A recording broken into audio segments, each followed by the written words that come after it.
It's another month, Yeah. another book. Welcome back. Yeah. I think this month is Deep Work by Cal Newport. Yeah. No, it's an interesting book. I think it's one of the easier books to read. Not that it's a short book, but it's one of the, it's quite a... Free-flowing. Free-flowing is good. Yeah. No, I did actually enjoy going through this. Not that I haven't enjoyed the other books. I think we've enjoyed all of them. Yeah, I think Black Box Thinking still remains my thorn in the back. I still need to go back and probably read it. Like Paul. Yeah, but I did get through most of Deep Work. I think there's just a few sections that I didn't look at deeply.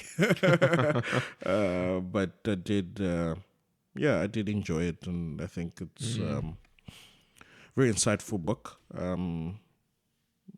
Mainly revolving around deep work, which I think we'll unpack as we go through the discussion. I think people will get tired of the word deep work by the end of it. But I don't know if you'd like to kick us off with an introduction there. Yeah, sure thing. Yeah, so obviously the book is Deep Work, and the subtitle to the book is Rules for Focused Success in a Distracted World. And as Peter mentioned, it's by Cal Newport. So the book summary is essentially Deep Work by Cal Newport is divided into two parts. The first part is titled The Idea, and it goes on to explain the difference between deep and shallow work. So deep work is a professional activity performed in a state of distraction-free concentration that pushes your cognitive capabilities to their limit. These efforts create new value, improve your skill, and are hard to replicate. So he puts that on page 3. And then that's opposed to shallow work. So shallow work is non-cognitively demanding logistical-style tasks, often performed while distracted. These efforts tend not to create much new value in the world and are easy to replicate. So he puts that on page 6. And part 1 looks at convincing the reader that deep work is valuable, it's rare, and it's meaningful. And through this, Cal is building the case for the deep work hypothesis. So the deep work hypothesis is the ability to perform deep work is becoming increasingly rare, and at exactly the same time, it's becoming increasingly valuable in our economy. As a result, the few who cultivate this skill and then make it a core of their working life will thrive. So that he puts on page 14. And then that's part 1 of the book. Yeah. And then the second part of the book is titled Rules. So this shifts focus to a set of 4 rules aimed at helping one develop the ability, habits, and mental strength to do deep work. These rules are work deeply, embrace boredom, quit social media, and drain the shallows. For each of these rules, he discusses a set of strategies to help you stick to the rule. And then by cultivating the ability to do deep work, one is able to take advantage of that deep work hypothesis. And that is, those who cultivate the skill of deep work will thrive in the information economy. And so, in essence, the ultimate goal of this book is to develop one's ability to go deep. So yeah, that's the overview. I don't know if you want to add anything there, Peter. Yeah, no, I think that's pretty straightforward, it's laid out as you've said it. You know? I don't think there's anything else I can add to that. I think maybe we can just dive into it and just discuss the different sections, and then from there, see what we can bounce off each other. So. Yeah, I think that'll be great. So just to reiterate the summary, there's the 2 parts. Part 1 being the idea, where he's motivating for it, and part 2 being those different rules. And so, let's dig into them. But maybe first, before we dig in, let's look at the introduction. So the introduction kind of just covers the stuff we already touched on in the summary. So it touches on deep work, and another sort of, there's a few different terms that people can use for deep work, but there's things like flow, like people might have heard of the flow state and things like that. That's almost somewhat synonymous with deep work. And so the introduction is kind of just touching on what is deep work and how to view it, and as opposed to shallow work. And he starts to make a few different points. And one of the things that he says is that indeed, if you study the lives of other influential figures, both from distant and recent history, you'll find that the commitment to deep work is a common theme. And I mean, I think it's fairly obvious. Yeah. And I think in his introduction, he references a psychologist who goes away into Carl Jung. some cabin for his like deep thinking, and stuff. And it just explains of his ability to sort of shut off from everyone else and then spend some time in solitude as he thinks, and once back, there's a shift in the productivity. So he does provide evidence of instances where it works, various figures. And at the same time, he tries to mention that we shouldn't be biased by what it says. Let's try and make our own decision on whether it works or not.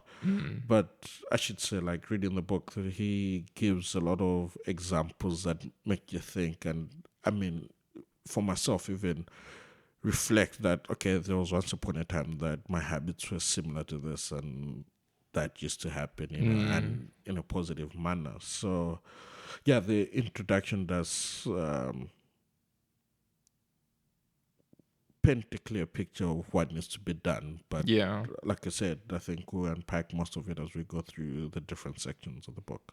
I mean, it paints that picture of what the book is going to be covering, but also gives you that, like you say, that background of Carl Jung and his, I think it's the way that it's framed in the intro is his opponent, Sigmund Freud, and then he needs deep work in order to be able to do this, I don't know what a better phrase is, but intellectual battle with him, and to be able to make these solid points. And he realizes that that actually he requires deep work. He probably wouldn't have called it that at the time, but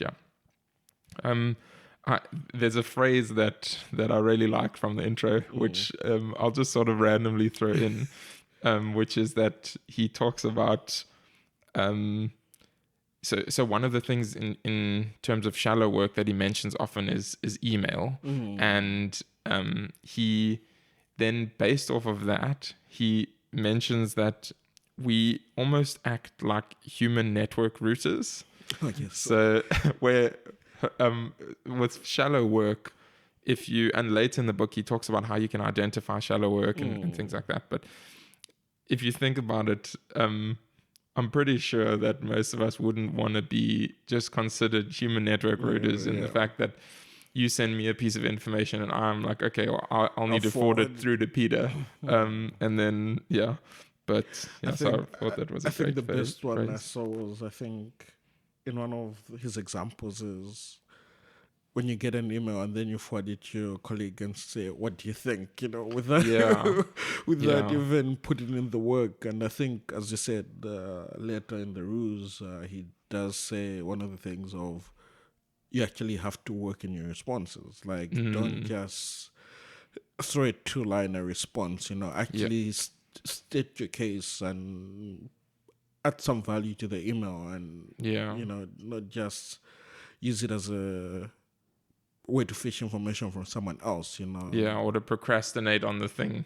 Just quickly respond and then I'll deal with it later. Put thought to it. So I think that's really important. I think that can change us from being human routers to actually adding value to this information economy as he describes it. No, he makes some very good points there. And then maybe just as a conclusion for the intro is he has this idea that he goes back to over and over again, which is that a deep life is a good life. And so you'll see he touches that on in that idea, part 1 idea section. The last chapter there is about the value, the fact that deep work is meaningful, and he again touches on that, and we'll chat through that again. But I think it's helpful to keep that in the back of your mind, that the angle that Cal is coming from is not just like, cool, deep work will make us a lot of money in this information economy, but that deep work is actually meaningful, and that's one of the core reasons why he focuses so much on this deep work and he cares about it. Yeah. Cool. Cool. Part 1, the idea. The idea. So I think let's dig into deep work is valuable. So that's the first section, or the first section of that part. Yeah. So I think I'll start off with 2 reasons that he gives for why deep work is valuable. The one is page 35 and the other is page 37. So page 35, he says that deep work helps you learn hard things quickly. And then the other thing is that deep work helps you produce at an elite level. And then he sort of teases out these 2 different ideas, because in the information economy, his sort of claim, and based off of other people, is that in order to be of value, it's not the only way to be of value, but one of the ways of being of value is to be able to learn things quickly and to be able to produce at an elite level. And both of those, his claim is that both of those require deep work. Yeah. Should we look into those? Yeah. Just before we get to that as well, I think he mentions the different groups as well. Just a few pages before, on page 24, of the different types of individuals. Okay, yeah. Which is highly skilled workers, the superstars, and the owners. And those 3 actually, those 3 have different levels at which they work. And like you said, the one thing that's needed is producing work at an elite level, which actually requires deep work. Yeah. So I just wanted to add that on to what you're saying, and also the idea that we're in a new economy that's heavily pushed by information, and he mentions the attributes that make us thrive through this, and I think they were actually introduced earlier in page 29 in a different wording, which was the ability to quickly master hard things, and then the second part is the ability to produce an elite level in terms of both quality and speed. So, I think those are 2 important points to sort of hold on to, in understanding deep work, and I think how to apply it in our lives. Yeah, what he calls the 2 core abilities of thriving in that new economy. Yeah, I think let's dig through those 3 groups. So you mentioned the highly skilled workers, and essentially what he means by the highly skilled workers, from what I understand, is that those are the people that can work well with machines. So again, this is obviously not a biased way. There will be bias in everything, but this is it's a view on it, and he does touch on the idea that this is not the only thing that's valuable in the new information economy, and that, but these are helpful things to think through.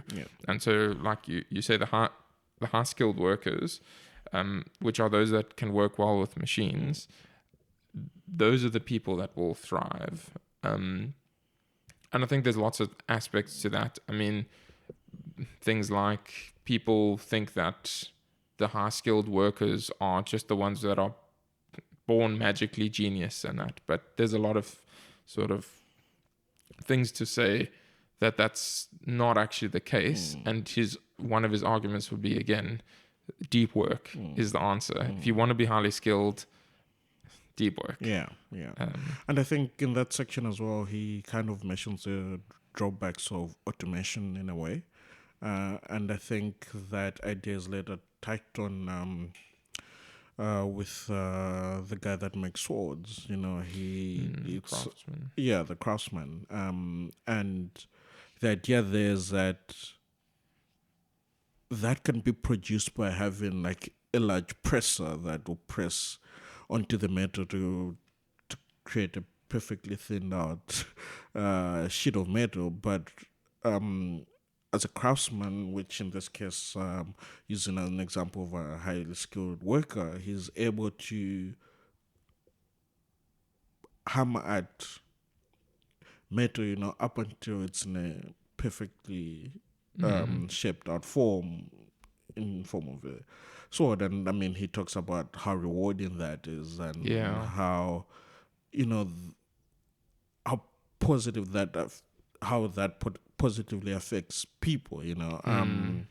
So yeah, like you said, people that work well with machines, not just machines themselves, but operate them in such a way to produce high quality work. Yeah, yeah, Yeah. Yeah, and then I think going on to the next one that you touched on is the yeah. superstars. So a different way of putting that is those are the people that are the best at what they What they do. the best at what they do.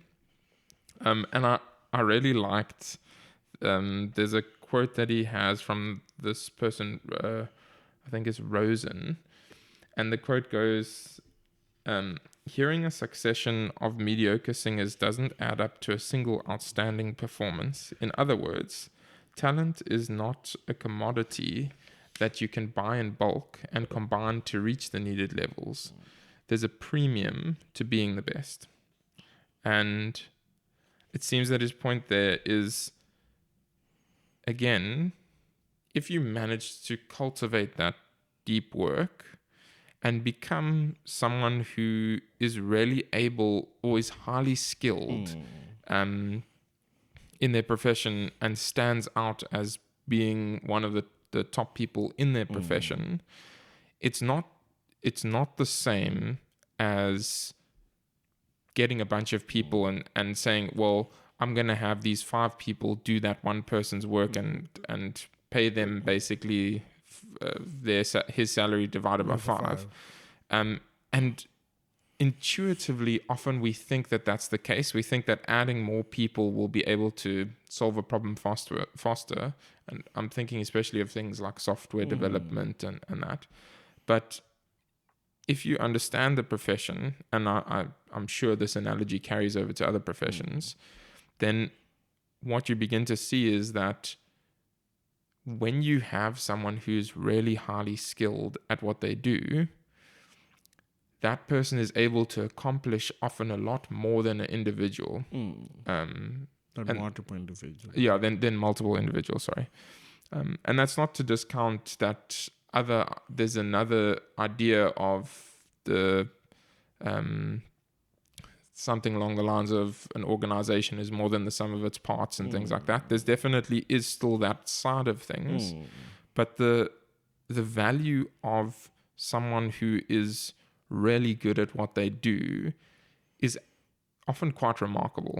And yeah, I think that's also what he's getting at there with the I think just to add on to that, I think at a later point he does talk about how to kind of be a superstar, great at what you do, you must have put in a lot of work, and this is deep work. So in terms of the superstar and that statement you read, what he's trying to say is that if you've invested that much time, to become a superstar, you forever stand out than having 2 people that are doing the bare minimum and try to do that same work. And in this case, in terms of performing, you cannot have 2 people produce a beautiful voice. Yeah. It's a really good analogy. It takes one person that practices for long hours, to master their craft or master their skill to the point that when they stand in front of the audience, they sing beautifully. Like you said, there's more value in one skilled employee than, 2 cheaper, newcomers to sort of accomplish that same task. Yeah. There's more risk as well when there's more people involved, than someone that knows their work really well. Yeah. It's true. I always think with that example that you can use the counter argument of a choir and not having great singers in a choir, but I still think that the point is useful. Yeah. Yeah. Then he talks about the owners. I don't think we have to discuss this too much because I think that the owners are more along the lines of the people who have lots of money and. As I'm not poor, but I'm also not someone with massive amounts of capital. But I think in general point, there seems to be that in the information economy, the scale is a lot larger and the sort of value you get for your capital is a lot higher. And so if you have capital, if you're an owner, you I think can get a lot more if you invest. It's more of someone that has put in the work to make that money that's able to sort of identify through some sort of experience that, oh, this is actually a valuable venture and sort of invest in. I think that's what the owner sort of signify.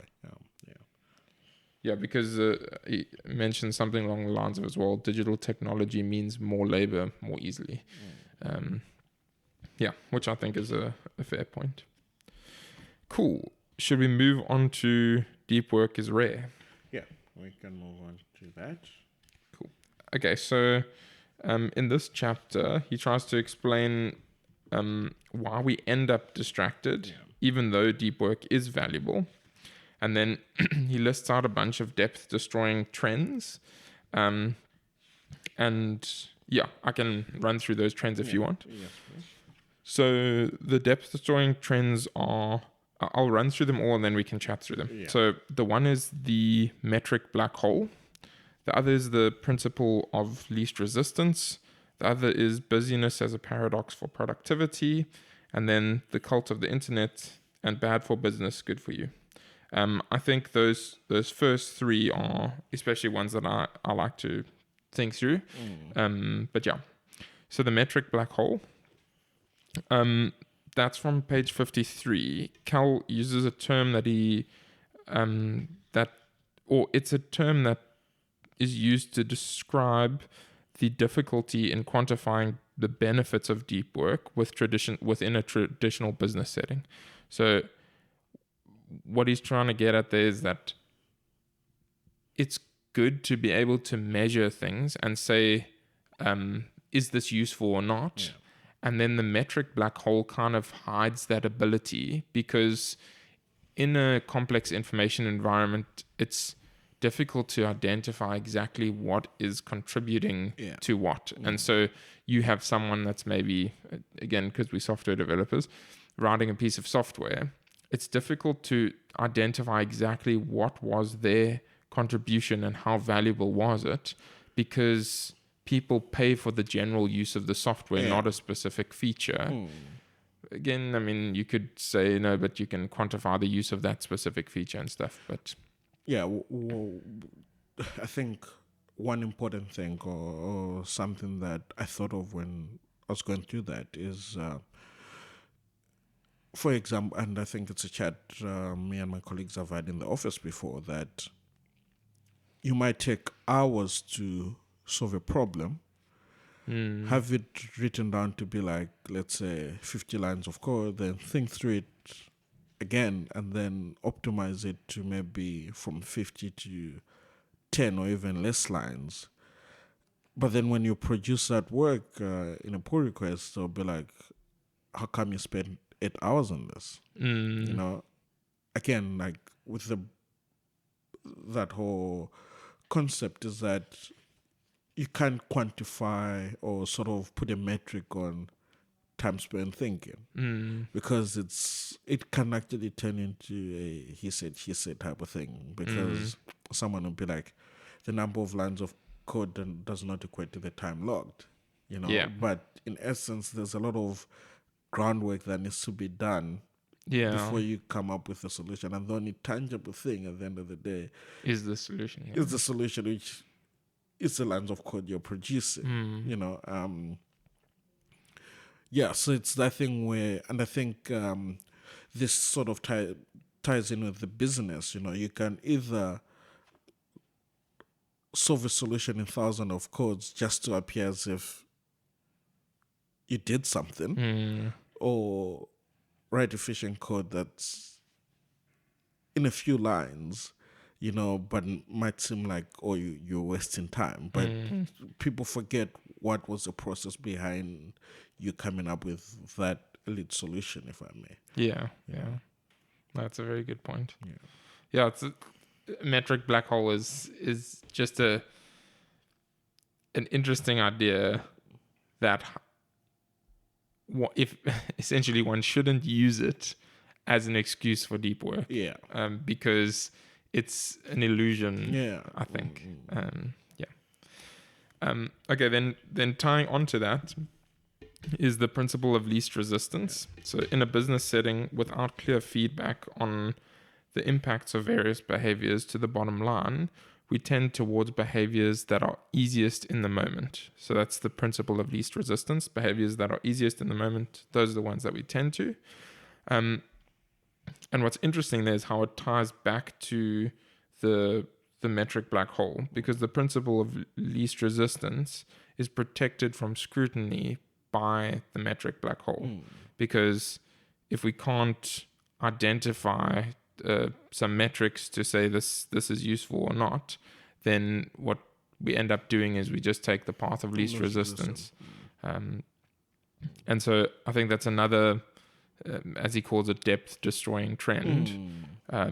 So not falling into that metric black hole, and therefore also not falling into the path of least resistance. Yeah, I think with that, I resonated with that because I think it was when I had my first job, something we used to talk about a lot, that as humans, we tend to go for the path of least resistance. But the problem with that is it actually takes you away from properly understanding what you're working on. Yeah. And I think, having read this book, that actually might be deep work. If you actually take the time to understand the problem and actually come up with a solution, you actually thinking critically about it. You invest in that time to actually understand what's going on without distraction. And then coming up with a solution that's actually concrete and actually covers all angles. But yet,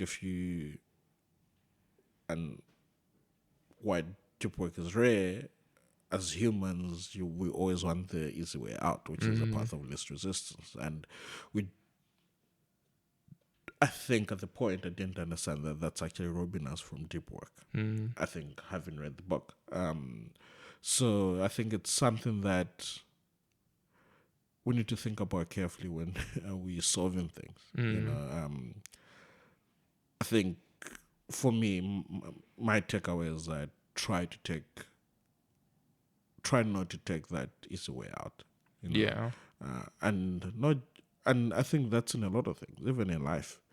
It's like finding a bag of millions laying there and you deciding to keep for yourself. You don't understand how that money came to be, and what it might bring on your doorstep for having taken it. So, yeah. I think it's also the idea of taking that path of least resistance. It is the easiest thing to do, but I'm realizing now, more and more similar to what you said, that if I really want to make meaningful progress on things, I should actively avoid taking that path. Because so if I think about when I face a programming problem or things like that, I'm very quick to be like, is there a YouTube video on this or something? Because it's easy to watch the YouTube videos and they can be helpful at times, but I very rarely will read the technical documentation or things like that. If I can avoid it, I'd rather, like, my order is probably something like Stack Overflow, YouTube, or now it's just ChatGPT. And then, like, a last resort is the docs, when it almost should be the other way around. Because if you read the docs and you understand them, that helps probably with a bunch of different issues. It's not just solving the specific issue, but you're actually understanding what's really happening, and the underlying structures and things like that. So yeah, I think it's very dangerous to go down that path of least resistance.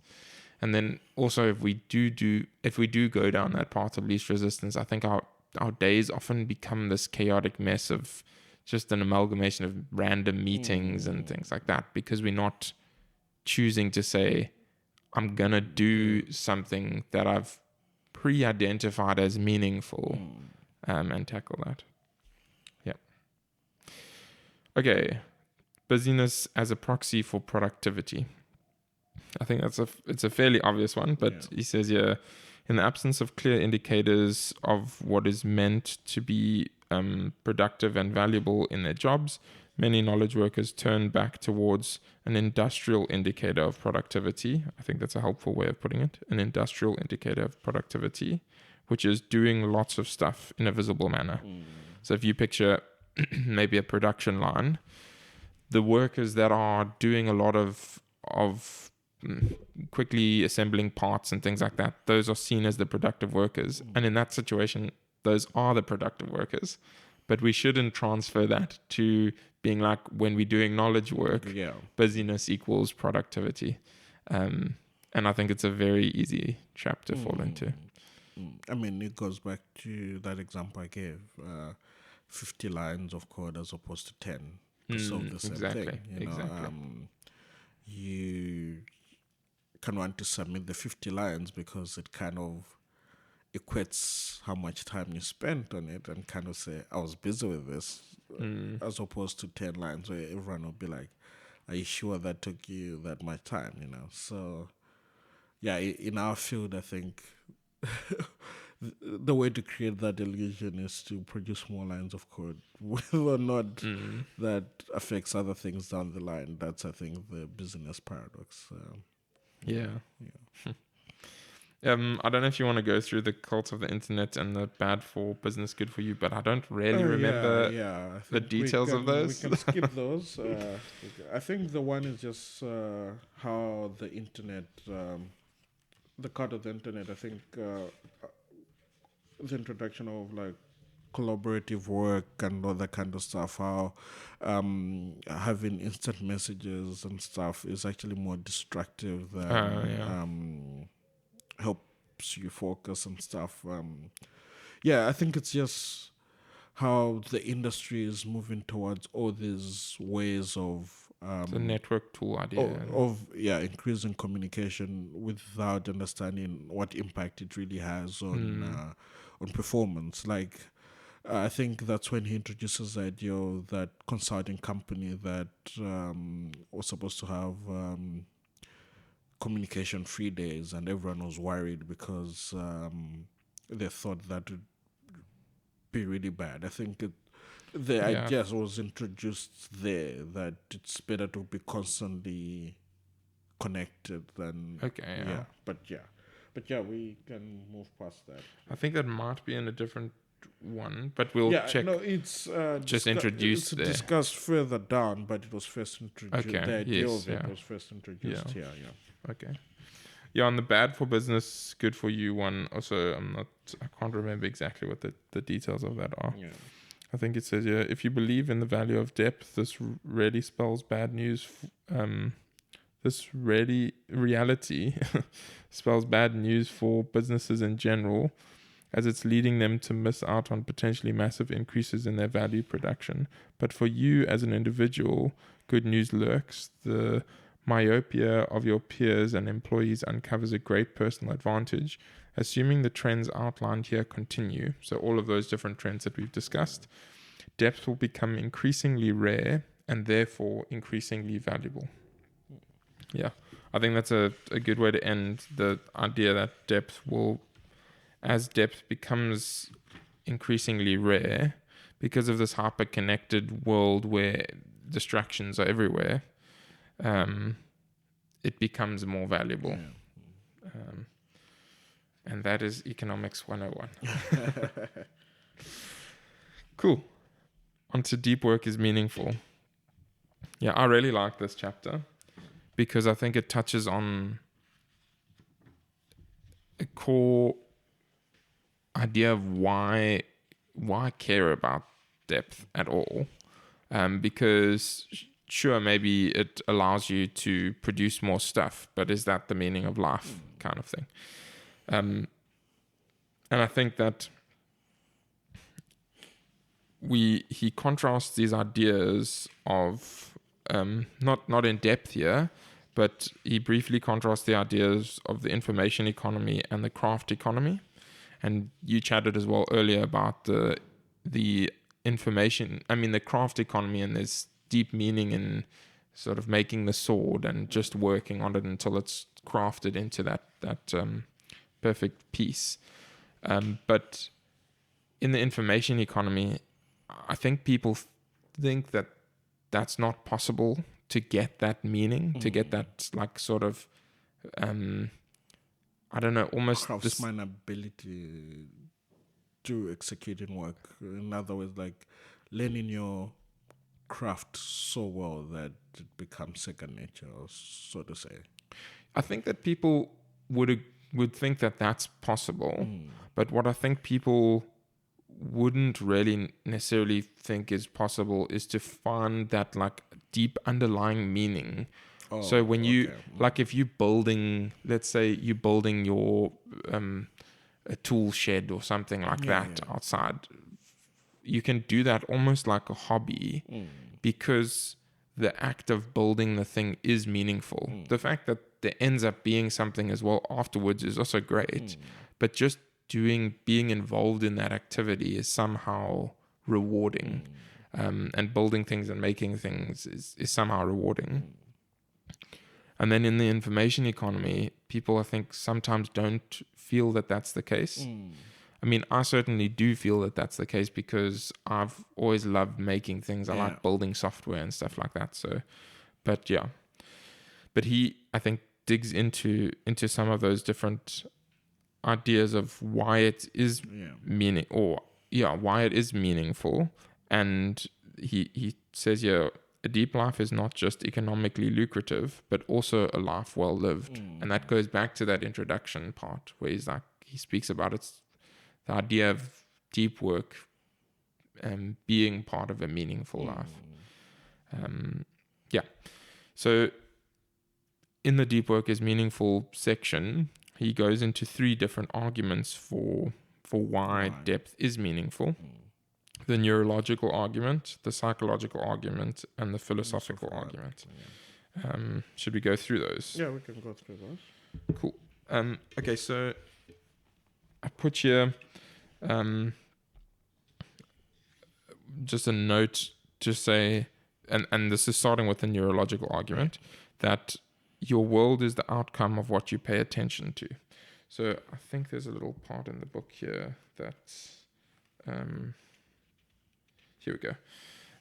Gallagher, so Gallagher is a person that he discusses, and I think that she or he, I think it's a she, wrote a book called Wrapped, and wrapped is a word for, I'm forgetting now. It's a focused, I think it's the same sort of idea as focused, wrapped, R-A-P-T. And he quotes here, Gallagher, 5 years after reporting on attention, have confirmed some home truths. Among them is the notion that the idle mind is the devil's workshop. When you lose focus, your mind tends to fix on what could go wrong with your life instead of what's right. A workday driven by the shallow, from a neurological perspective, is likely to be draining and upsetting, even if most of the shallow things that capture your attention seem to be harmless or fun. Gallagher in her book concludes, I choose my targets with care, then I give them my rapt attention. In short, I live the focused life because it's the best kind there is. So it's this researcher who I can't remember, something happened to her, and then she decided she was sick. She was diagnosed with cancer, and then had to go for treatments, but yeah. Yeah, and then she decides after that, like, I want to try and understand this concept of attention, and looking at just various I things. think it all stemmed from how, despite all that, there was still part of her brain which brought joy and whatnot and all those kind of things. And she wanted to understand that even when you're going through the most traumatic or hard situation, how is it that you can find joy in like small things? And I think that's when she later discovered that it had to do in the way you can sort of train your mind to sort of focus on the positive. So and then there was one experiment where um she had two groups, I think young people and elderly people, and they were shown positive and negative images. Yes. And like for the young people, their brains, certain part of the part of the brain that has to do with emotions, fired up in each instance. Yet with the older people, that section of the brain only fired up when they were shown positive images. And the advantages of this was like, it's not that you ignore the negative, but you only react to the positive, and that actually has a positive effect, and it takes some level of concentration to sort of, or I think it's like training to sort of have that ability where you only focus on the positive instead of the negative. And I think that ties in also with like with work, like you said, you enjoy doing what you do. It's like you draw positivity from your work instead of when you're given work have like a negative connotation to it because of your experience. Because we forget that experiences have a lot to do with how we feel about certain things. But as she explains, that we can train our bodies or our minds to draw positive out of pretty much every sort of circumstance we find ourselves in. Yeah, exactly. Yeah, she touches on quite a few helpful things. So one of the things, as you were kind of going to, is she says, this is Cal taking her ideas and thinking through them. He puts here, we tend to place a lot of emphasis on our circumstances, assuming that what happens to us or fails to happen to us determines how we feel. According to Gallagher, decades of research contradict this understanding. Our brains instead construct our worldview based on what we pay attention to. So that's that idea of focusing on the positive things and that. We think that our world is constructed by the circumstances that we run into, but in fact, it's the perception that we have. I think they use examples of the people in the wheelchairs and things. People, if you ask someone about how they would feel if they lost their arm, they'd be like, oh, I really wouldn't want to. But it actually turns out that when you lose your arm, people kind of carry on, and they're actually surprised by how fine they are. And then on the other hand, you give people a bunch of money, they win the lotto or something like that. People think that that's going to be the thing. If they could just win the lotto, life would be good. But then a year down the line, we almost acclimate to the fact that we have this money, and then kind of just carry on with life. And in fact, a lot of people end up worse off, it seems, because they don't know how to manage the money and all kinds of issues. But yeah, it's that circumstance versus attention. We think it's circumstance. It's actually what we focus on. There's another quote here from Gallagher. So, who we are, what you think, feel, and do, what you love, is the sum of what you focus on. And I mean, that's to me just a great way to put it. Yeah, it's a great summary of stop thinking all these negative things and that. There's reasons for doing that, but in general, if you find yourself going down that track, stop. Yeah. But building on those thoughts, Cal says, Gallagher's theory, therefore, predicts that if you spend enough time in the state of deep work, your mind will understand your world as a rich and meaningful, important place. Because Gallagher is sort of getting at what we pay attention to is what our world is made up of, what our reality is. And so, therefore, it's sort of an obvious connection to make to say, if we do meaningful, deep work, our world almost becomes more meaningful, which is just another, that's like, that is a great argument for depth. I think even for that, I don't know how, if you're already there, it then ties in with the psychological argument. Yes, I think go for it. Because it talks about, I won't quote anything, but sort of briefly run through it, where it talks about how I think there was a research which they did, and they were ESM experiments. Having people experience sampling method. Write down how they feel at certain intervals, and at the end of the day, the sort of the conclusion from that experiment was that people's sort of feelings are positive when they're doing sort of meaningful and rewarding work. So if you doing nothing, which again goes back to everyone always says, I want to be on holiday, or I want to just laze around. That's not where people's happiness sort of comes from. It comes from actually doing something meaningful, I just thought I'd tie that to what you'd already started saying. I think that's a really great point, because that neurological argument sort of tackles it from one point, and that's the Gallagher theory and all of that. Then the psychological argument is just another layer, and then there's the other layer of the philosophical argument. But just sort of going back to that psychological argument that you're talking about now, that idea of the flow state is from the guy Mihai Csikszentmihalyi. I think that's how you pronounce his name. And he wrote a book by that title, Flow, which at some point we should read. But him and this other person, Larson, did that experiment with the paging people.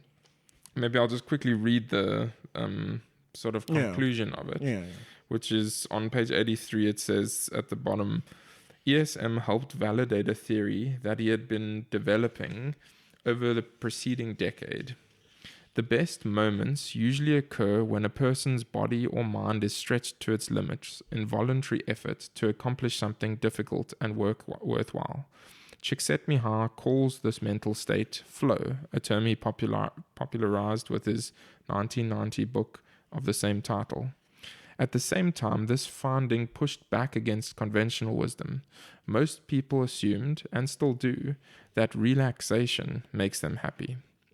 We want to work less and spend more time in a hammock. But the results from Csikszentmihalyi's ESM studies reveal that most people have this wrong.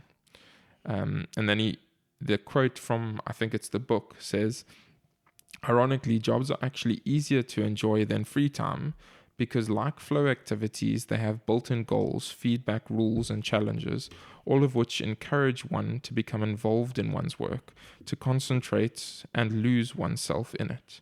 Free time, on the other hand, is unstructured and requires much greater effort to be shaped into something that can be enjoyed. Yeah. And I think the quote like that is in part why the book Flow and the idea of flow is so popular. But no, it's very. All of these are very good points. Like Cal makes very strong arguments for why we should be doing depth.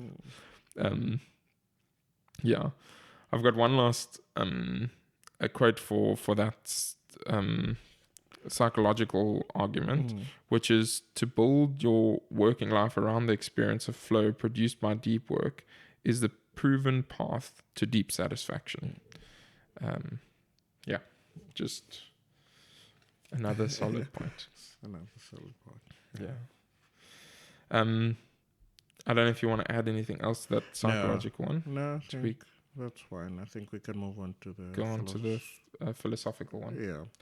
So another book that I think we should read is the All Things Shining by Dreyfus and Kelly. So apparently that's a 2011 book that explores the notions of sacredness and meaning, and how they've evolved through the history of human culture. Okay.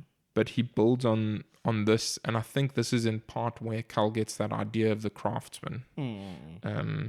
And so then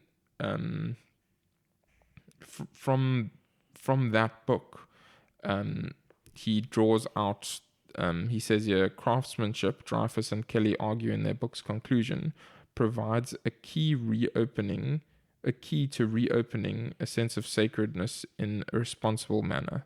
So I think the word sacredness is a good word. It's what I was trying to get at for when we were talking about the craftsmen and them feeling this deep sense of meaning. So that's sacredness is just maybe a different word for that. But yeah, I think the philosophical argument for it is it's just building on that idea of sacredness of this of the craftsman. I think he says here, as Dreyfus and Kelly explain, such sacredness is common to craftsmanship. The tasks of the craftsman, they conclude, is not limited to generating meaning, but rather to cultivate in himself the skill of discerning the meanings that are already there. This frees the craftsman of nihilism, of the autonomous individual, providing an ordered world of meaning. So I think I might be missing some of the points that are being made in the philosophical argument, but I think at its core, it's got to do with not just the fact that deep work is able to produce meaningful things, but it's able to reorient our attention. Going back to the discussion we had earlier, it's able to reorient our attention towards the meaningful in a way, that we normally don't. So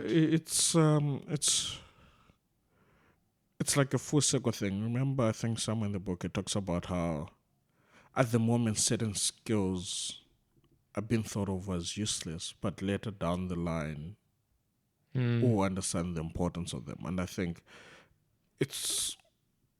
in summary what craftsmanship is.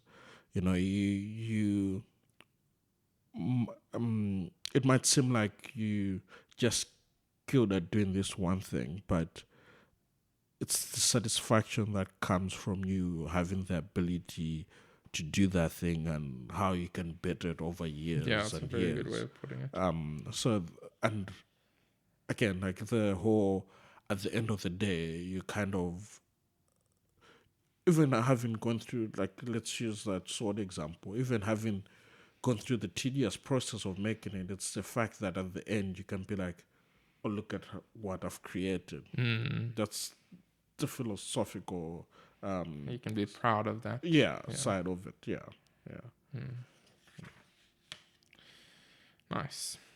I mean at the end of this chapter again, I think he quotes I think this is where he starts to quote Winfred Gallagher, the Wrapped person.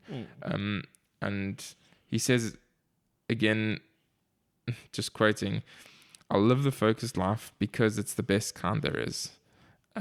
And right at the end of the book, he closes the book with that. And I think it's helpful to have these various different reminders, the neurological, psychological, philosophical approaches to saying, why is this valuable? And you can look at it in any of those angles. and see that deep work is meaningful. Yeah, I think just to go back with the craftsman side of things, there was this one thing, one point I wanted it's on page 89. I think it will relate to us. And just adds on to what I was saying, it says, beautiful code is short and concise. So if you were given that code, if you were to give that code to another programmer, they should say, "Oh, that's well written code." It's much like as if you were writing a poem. Yeah. So, page 89. From the pragmatic programmer. Mm. Oh no, that's actually not from the. No, it's from just before. Yeah. Yeah, just before. Okay. Yeah. That's true. Very, very true. Nothing like some good code. Yeah. Cool. Cool. So that's the first section done. Yeah. Idea. Part 1, the idea. So we've gone through the idea of deep work. We've gone through why it's meaningful, why it's rare, why it's valuable. Now we can dig into the rules. So just again, those rules, they are intended to shift our focus to how we can start getting better at doing deep work. And they're rules to kind of guide us for saying, if you follow these rules, then you will be better at doing deep work. Yeah. And then in each of those rules, there's strategies that he digs into for how do you make sure that you can apply that rule. These are the strategies, etc., for applying the rule. Okay, so quickly summary again. The rules are work deeply. The other one is hold on. Let me retry that. So rule 1 is work deeply. Rule 2 is embrace boredom. Rule 3 is quit social media, and rule 4 is drain the shadows. So those are each little sort of chapters, and we'll go through them one by one. Okay, work deeply. So there's 6 strategies he lays out here. So strategy 1 is decide on your depth philosophy. Then strategy 2 is ritualize. Strategy 3, make grand gestures. 4, don't work alone. 5, execute like a business. And 6, be lazy. Let's chat through those. Are we chatting through all of them, or are we going to? I think we can just very briefly chat through them. So I think, deciding on the depth philosophy. So he has those 4 different depth philosophies: monastic, bimodal, rhythmic, journalistic. We don't have to dig into each of them in depth, but the point that he's making is, you should try and decide on your depth philosophy. Is it going to be one of pure isolation, where the way that you accomplish deep work is you just lock yourself in a room and don't talk to the world? Or more decide on the routine you're going to take for your deep work. That's a good way of putting it, yeah. So is it that lock yourself in the room, or is it the sort of more rhythmic approach where you have set periods, or is it a journalistic approach where you just, whenever you get a chance, you feel inspired? I think that is an interesting one. Yeah. And he does say that that's the one we should aspire to having. I think if you're able to accomplish it, because he's also mentions that that's a difficult one to get to, because it requires you to be able to just on command switch from one context to the other, from being distracted to straight on deep work. And if we don't have that, if we haven't trained ourselves, it's not like some inborn ability, but if we haven't trained ourselves to be able to switch focus and be like, okay, cool, I'm watching TV now, and then it's like, okay, now I'm gonna read the book and focus. If we haven't trained ourselves to be able to do that, the journalistic approach is probably the wrong approach to take.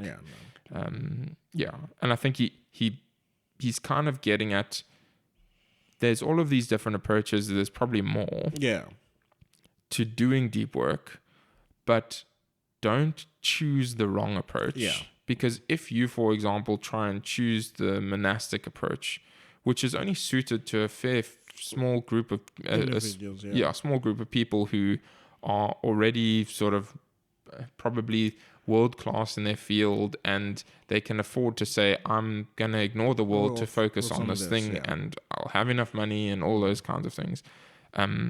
If you choose that, and then you fail at it, you'll feel defeated and you'll give up.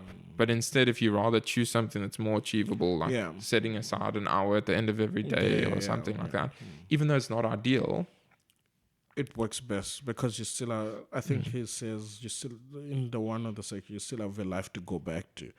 So you can, like you say, if you can't afford to switch off for, I mean, for instance, the psychologist, he couldn't. How can I put this? Like set up throughout, let's say throughout his day, to say set aside an hour for deep work because his door was sort of open to clients. So he would always be distracted throughout the day. So he would have to block off chunks of time to do deep work.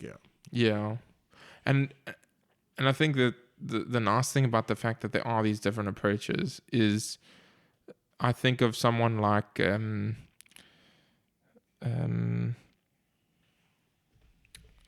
don't know how I've completely blanked on his name. The guy who wrote Narnia and a bunch of different famous Christian works. Doesn't matter, but the person I wanted to think of was C.S. Lewis. But yes, no, it is C.S. Lewis. It is C.S. Lewis. I'm like, how did I forget his name? But anyway, doesn't really matter. One of the things that he apparently was very good at, I think it was his son, his late wife's son speaking about it, or something like that, was that he was, even though he was often writing and very focused and that, if someone wanted his attention, he was very good with pausing what he was doing and giving them his full attention. Whereas most people would get frustrated and be like, get out of my space, I'm trying to concentrate and stuff like that. And I think, to me, that there's something like very powerful there in being able to actually still be present for people. And I think that would require more of that journalistic approach, and it's a much more difficult thing. And I don't think it's always the perfect way to approach it. But yeah, I like that ability to be able to focus deeply on something, but still, if, for example, your child is knocking on the door, then you can still give them attention, and because you don't want to be like, you don't want to just ignore them. But yeah, different approaches to depth philosophy. Okay, should we go on to the ritualize strategy? So right at the beginning of the ritualize one on page 117, he says, an often overlooked observation about those who use their minds to create valuable things is that their work habits are rarely haphazard. I think it's pretty much as straightforward as that. Don't fool yourself into thinking, I'm going to do XYZ when inspiration strikes. Because, there's a funny quote from, it's not this book, but a different book where someone says, so they're a writer, and then they say, I wait for inspiration to strike, and inspiration strikes at 8 a.m. every morning, or something along those lines, because the point is that they always, that's when they're going to sit down, and that's when they're going to work, and doesn't matter what happens, it has to, it's going to happen then.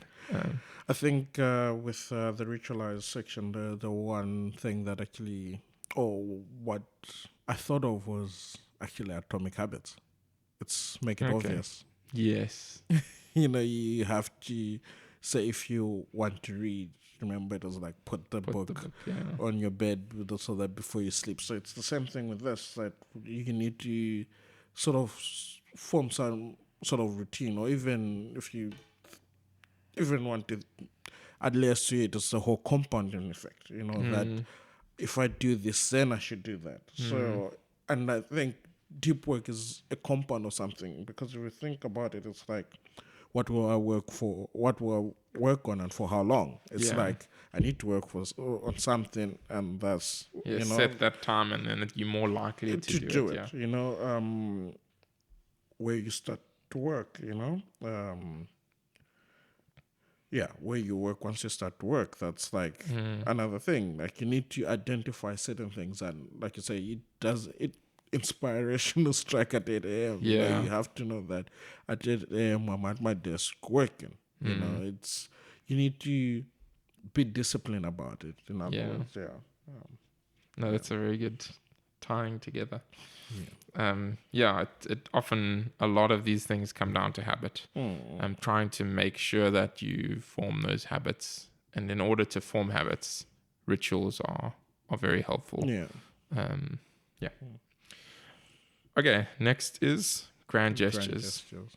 Okay, so I don't really have too much to discuss in this one, other than just the general idea of when one makes grand gestures, then you are more likely to follow through. And they use the J.K. Rowling example and that. I should say, in reading this, the gestures are actually very odd. Yeah. Because there was like I don't know if the guy that took a flight to Tokyo and back, Yeah. just had a coffee and 30 hours and boom, he had a manuscript. Like, yeah. And for J.K. Rowling, booked an expensive room in a hotel across to what inspired Hogwarts. It's very odd, sort of, but I guess I think I sort of understand it. It's the whole thing of where when you, for instance, actually, who would turn this around to us? It's like, for a fact that you're paying for the subscription for the podcast. Yeah. So it's like we have to read and have something out every month. Yeah. It's like. I was gonna say that I think that this chapter is one of the ones that least apply to me, but then you just said that, and I'm like, oh wait, I did do that, and then no, I think those grand gestures can be very individualized, but I think they can be helpful. Yeah, I think as strange as they are. Very strange. That's why I say probably you're not looking at strange patterns in your life. That's why it slipped through. Yeah. That's a good one. Okay, then there's don't work alone. Yeah, I think that one was when he introduced it, it was like, this might seem like it's defeating the purpose, but I think it's the Robert Ducky approach. Where we always say, if you're stuck with a problem, go into a bathtub, speak to Robert Ducky, and then you might get inspiration. It's just that in this case, the Robert Ducky is another human, because if you pay attention to what they actually said, it's like these people were actually interacting with people that are not in the same field as them. You see, it was like, I'm coming to you to be like, this is how I'm thinking about this, and someone will be like, I approach things in this way, so maybe try that approach. Yeah. So and I think he then further clarified it to say, it doesn't mean when you're in this sense of deep work, have someone there with you. It just means, remember, it was like, you have those isolation, those moments. The hub and spoke approach. Yeah, those moments in isolation, but once in a while, when you pop up for air, you sort of say, oh, James, what's going on here and there? And then through that conversation, something sparks, and then you're back into your corner. So, I think it's just thinking critically about it, and not just throwing it there that you need to. I think it's, how can I put this? It's not as it sounds. It's not. It doesn't say you don't have to be alone when going through deep work. It just means that it's good to bounce your ideas with someone, because you might actually be going through the wrong path, and then you might just need someone to reel you back. That's just how I thought of it. Yeah, I think on page 134 he gives two guidelines there. He says, first, distraction remains the destroyer of depth. Yeah. Therefore, the hub and spoke model provides a crucial template. Separate first the pursuit of serendipitous encounters from your efforts to think deeply and build on these inspirations. And then second, even when you retreat to the spoke to think deeply, when it's reasonable, leverage the whiteboard effect to do so. And I think the whiteboard effect is just kind of everyone gets in a room and kind of collaborates on ideas. The thing that I picture in my mind for this don't work alone is peer coding. So I think peer coding is a helpful example for me because it's sort of saying you sit in a room, you're trying to solve a problem with someone, and you don't want to waste their time and they don't want to waste your time, and so you basically end up collaborating to be very effective. It doesn't quite cover the whole idea of interacting with people from different environments and things, but yeah. Cool. Okay, then execute like a business. They give those four. There's the 4DX, which is the 4 disciplines of execution. Focus on the wildly important, act on the lead measures, i.e. not the lag measures, keep a compelling scoreboard, and create a cadence of accountability. I don't think we need to dig too much into those, but yeah. Then the last strategy for this rule 1, working deeply, is to be lazy. And I think that's a super counterintuitive one, but I think he makes some really solid points there for why we need to be lazy. So one of the things is, he says, idleness is not just a vacation, an indulgence, or a vice. It's indispensable. It's as indispensable to the brain as vitamin D is to the body. And deprived of it, we suffer mental affliction as disfiguring as rickets. It is paradoxically necessary to getting any work done. And he gives a bunch of different reasons, three different reasons. So one is that downtime aids insight. The other is downtime helps recharge the energy needed to work deeply. And then the last one is the work that evening downtime replaces is not usually that important. I think, interesting enough, I thought about this and I was like, I actually practiced this without having namely, but when I was reading through it, I was like, oh, this is actually something that I think for me it came about during lockdown. I think I had to be very intentional about this, and I think so often we undermine the power of just walking away from a problem and coming back with a different viewpoint. And I think, and the one is also the discipline of when I knock off, I'm done. Yeah. I think that's vital. Yeah.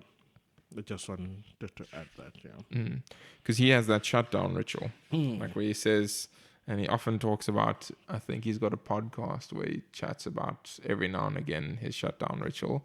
And he mentions it that he's got this silly thing that he says at the end of the day. So he wraps up all his tasks. He makes sure that everything is allocated to a certain time slot so that he doesn't have to think about it once he knocks off for the day. And then he says the words "shut down, complete." And the reason why he does that is because it's a signal to his brain to be like, I am done now with the workday. I can now move on to other things. And that's not to say he doesn't do other productive things. It's just that his work day is done. He still reads and does a bunch of different things. I don't know if he writes in the evenings, but yeah. Okay, should we go on to rule 2? Yeah. Embracing boredom. One of the things for this chapter is embracing boredom boredom helps to sharpen focus. So it goes back to that idea that we discussed earlier. The ability to concentrate intensely is a skill that must be trained. Yeah. If we don't actually work on our ability to concentrate, we will not be good at concentrating. Surprise. Yeah, I think, I don't know if you've had this experience as well, but my ability to read, like I'm not a great reader, but I used to be a really terrible reader. Yeah, no, same. And like over the last couple of years, especially probably the last few months, my ability to read has gone up drastically. Not because I'm just suddenly become a magical person or something, but literally because I'm trying to train the skill. Yeah. Again, it's those deadlines. I think we have a deadline, and it's like, I need to have this read by then. you know, so we, the discipline.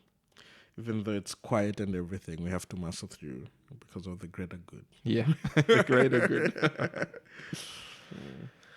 Should we look at those strategies for how you can go about embracing boredom? Okay, so one of the strategies, sounds strange at first, is don't take breaks from distraction. Instead, take breaks from focus. And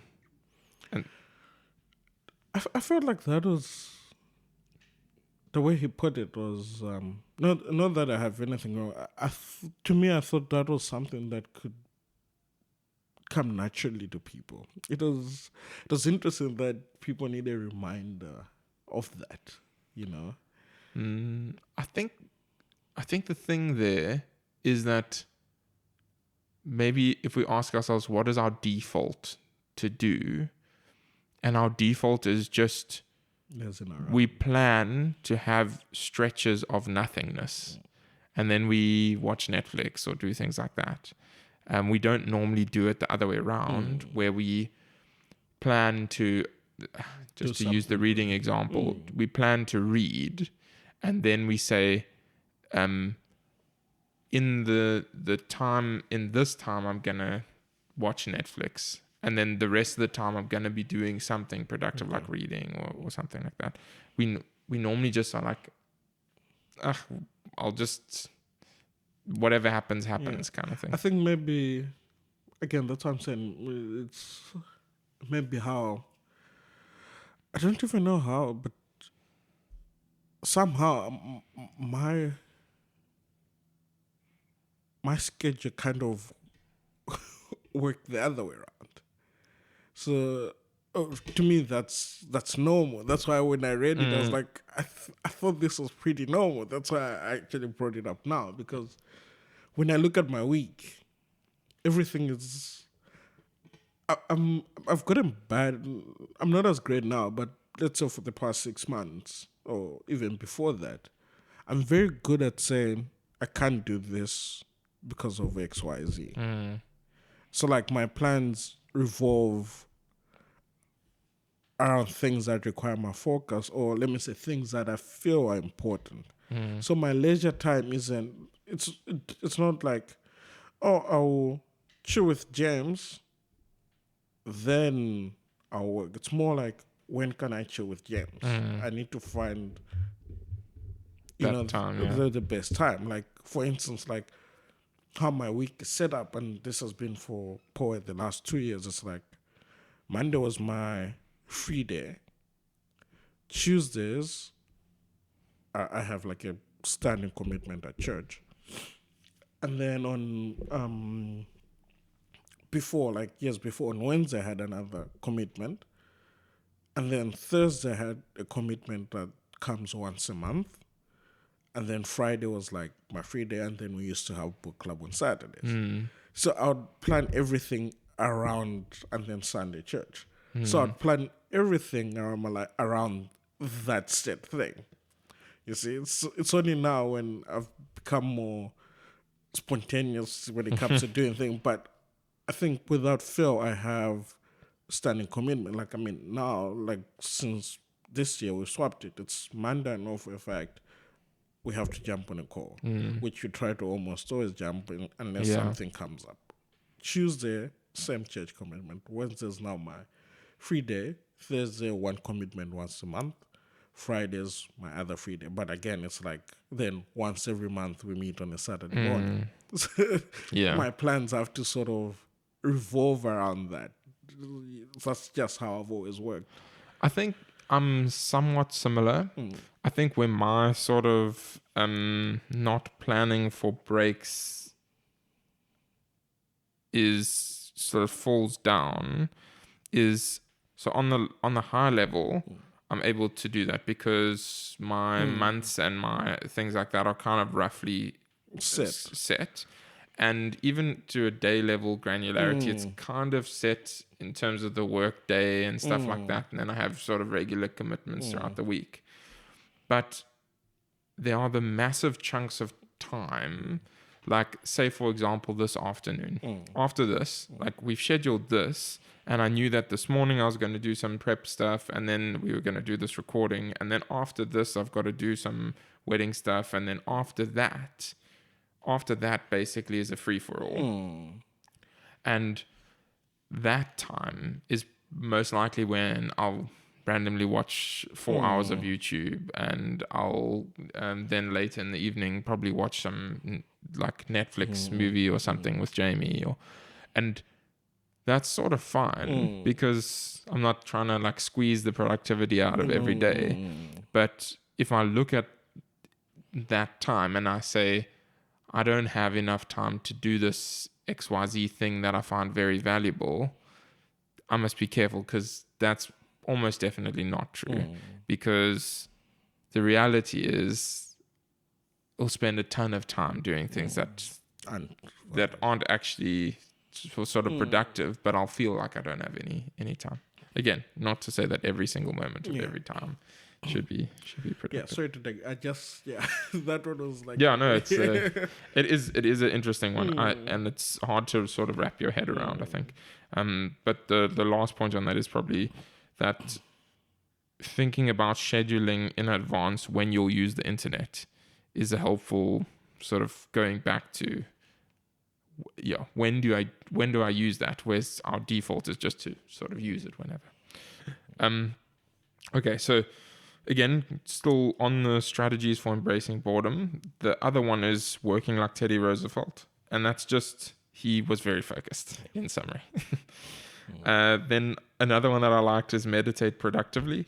I think most of the time, if we say, for example, we go for a walk or we do something like that, we will just sort of do whatever. But you can go for a walk and think through carefully a problem that you're trying to solve.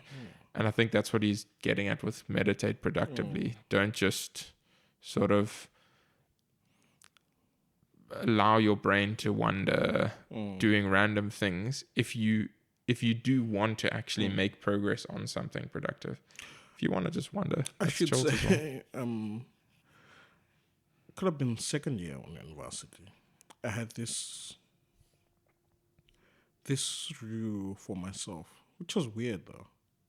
But after every test, I'd walk home, and my thought for this was, by the time I get home, I'd have unpacked everything that sort of I struggled with in the test and whatnot. But that by the time I get home, all that's behind me, and then I'm like back to like normal living. So like, I feel like that was very helpful, because when I get home, like I wouldn't dwell on that anymore. So it would be like, okay, I need to make supper or whatnot, or do an assignment, then tomorrow's another day. But it was like one thing, and I mean that work would take me 30 to 45 minutes. So it was like I would unpack everything, and by the time I get home, it's like everything I've dealt with, and it's like boom, my energy is back to normal, So yeah, I think it is important to do that, and I think I think it's something that I, I should get back into, and I think I've seen that this year hiking helps me do that, which I haven't done in weeks, but I really want to go for a hike soon. And yeah, I think before it was walking by the beach in the Yeah. morning. Like it was a thing for me on a Saturday morning. I'd wake up, go see the sunrise, and do that. Like just think you back on the week and prep myself mentally for the following week. So yeah, I think it's something I'd encourage people to do. Yeah, I think it's something I've practiced before, and I think I've just taken a step back at the moment. But yeah, it does work. Yeah, even if I could just get back into walking, I think that would be a great first step. Never mind the productive walking. Yeah. Yeah. Then the last strategy for embracing boredom that he puts here is to memorize a deck of cards, which seems very strange. But to memorize a deck of cards seems like, or it is an incredible feat, but it seems like an amazing feat because you're like, how can you brute force memorize a bunch of cards? But to realize that our spatial memory is remarkable. Yeah. And to start to focus on making use of that spatial memory is something that if we're able to do that, then you can do quite incredible things like memorize a deck of cards. And the example that they use is you basically learn your walking through your house very carefully, and then you start to visualize placing different things like famous characters or something like that around the room. Pick 5 rooms, then big objects. Yes, big objects. And then you add another 2 because there are 52 cards in a deck. And then there you have it. and if you're able to do that, you can start training your brain to place these figures in your house, and you walk through and you can start to see them, and it's a trick to be able to memorize things a lot more efficiently, especially things like decks of cards and things, but you can use it for a bunch of different things. But the fascinating thing here is that they did some research for this guy, Henry, from the memory lab at the University of Washington, did some research on those memory athletes, the ones who are able to memorize those decks of cards and things, and they compete in these memory competitions. And he says, this is on page 175, he says, we found that one of the biggest differences between memory athletes and the rest of us is in a cognitive ability that's not a direct measure of memory at all, but of attention. So memory athletes, it's actually got less to do with their ability to memorize and more their ability to have extremely good attention. And so they've seemingly, by doing things like training the walking through the house and all of that, they have trained their ability to hone attention when they need.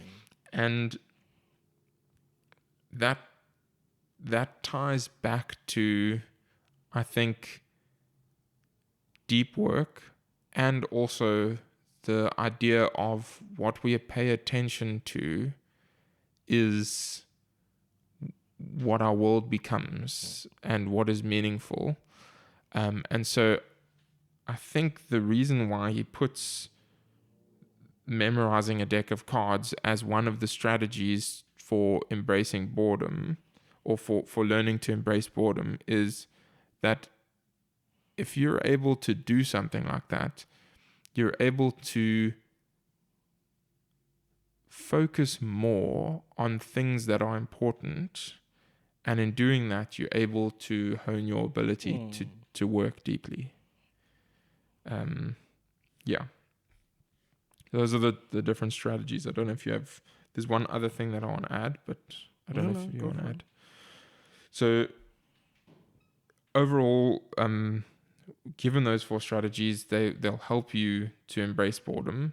But I think one of the key things for me that we didn't touch on, but he does touch on in this book, in this chapter, I think, is when you are just sitting on the couch and waiting for something, or when you're standing in a queue or something like that, if you feel the urge to pull out your phone and I think it was in the next chapter. I think. Oh, okay.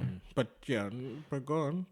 If you feel that urge to pull out your phone and look at it, go onto Facebook, Twitter, some websites, even read a book, to try and resist that urge, because being able to resist that urge, even if it's just for 5 minutes, is something that builds your concentration and builds your ability to do deep work. And so it seems like it's something that's not worthwhile, but actually, and it seems pointless, like, but I can actually quickly check this or reply to this message or something. But in reality, you're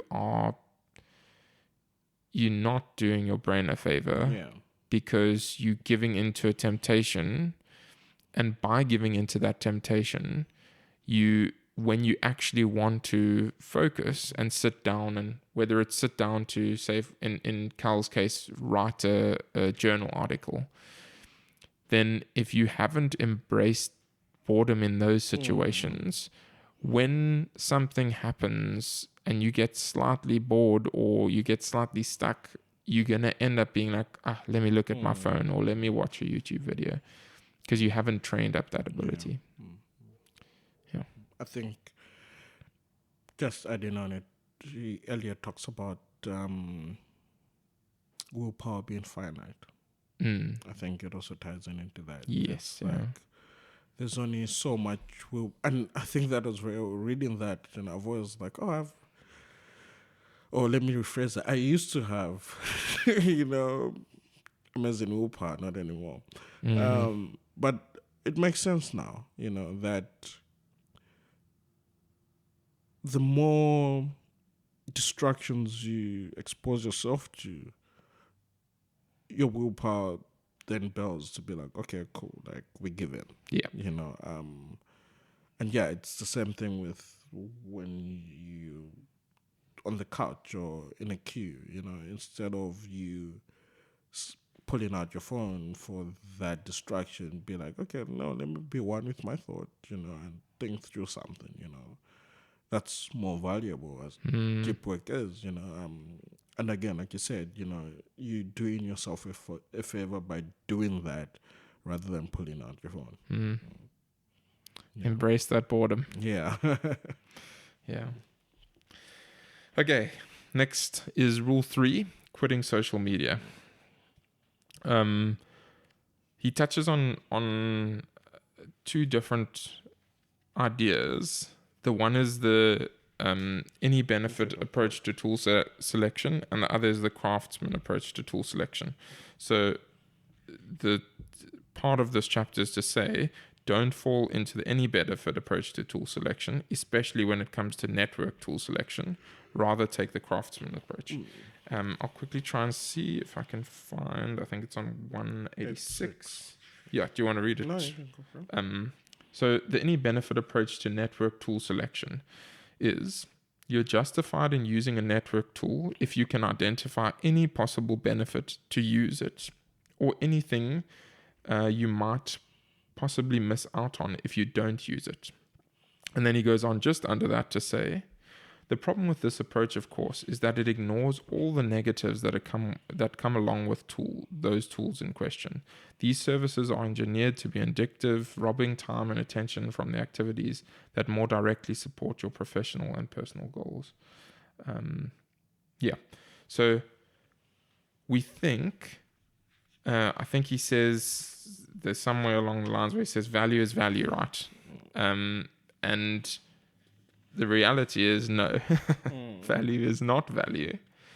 There are some things that are more valuable than others, and you should be choosing the things that are more valuable than the others. I think sorry to, No, but it was interesting, that whenever we see a benefit from something, we tend to be biased and ignore the negatives. I think that's what he was getting at with that point. Say, like for instance, the one was like, oh, it's because I wanted to see entertaining things posted by my friends. It's like, okay, cool. But before that, like, weren't you receiving entertaining content through other means? Like, why specific to that? And, like, but you're forgetting about what else this platform is robbing you, So it's like, it's very easy to create biases in our brains. That's just what I wanted to say.